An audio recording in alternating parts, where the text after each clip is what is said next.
Սիրելի հայրենակիցներ, ես ուզում եմ հիշեցնեմ 1988 թվականի այսօրը,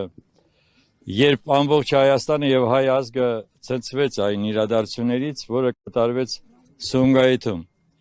Եթե հիշում եք, ապա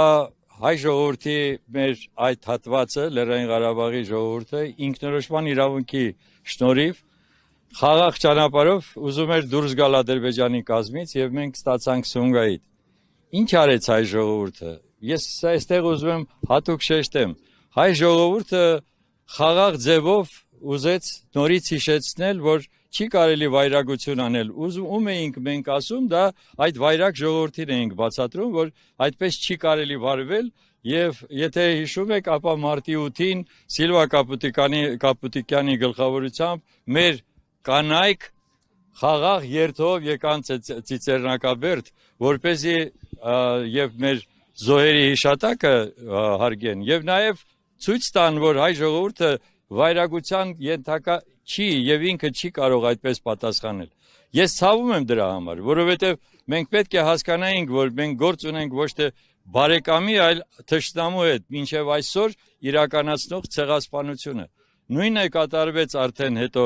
Կիրովաբադում, նույնը եղավ Մարաղայում, նույնը եղավ Բաքվում, մենք տեսել ենք այդ բոլոր իրադարձությունները եւ հետո շարունակվեց արդեն պատերազմի գործողություններով եւ նաեւ արդեն Արցախի հայաթափմամբ, որը նույնպես ցեղասպանություն է եւ ցեղասպանական գործողություններ։ Այստեղ է, որ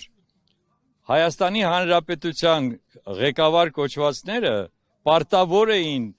միջոցներ ձեռնարկել, որպեսզի թույլ չտային, որպեսզի հայաթափվեր Արցախը։ Սա անպայման գլխավոր խնդիրն է, որի համար նրանք պատասխան են տալու, որովհետև չի արվել որևէ լուրջ գործողություն,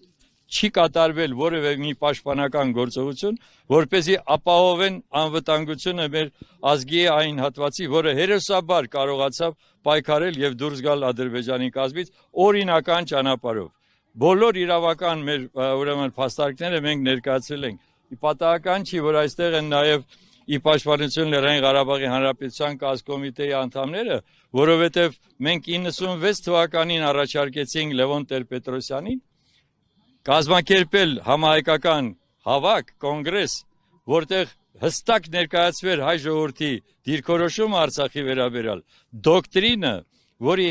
շնորհիվ նույն միջազգային հանրությունը, որը միակ ու միակ կոնֆլիկտի վերաբերյալ էր ստեղծել, հիշեցնում եմ դա Մինսկի խմբի համանախագահությունը, միայն Ղարաբաղի հարցով էր ձևավորված այդ ԵԱԿ-ի կողմից կազմակերպված այդ բանը։ Այսինքն հենց միջազգային հանրությունն էր համարում, որ Արցախը իրավունք ունի անկախ ապրելու Ադրբեջանից։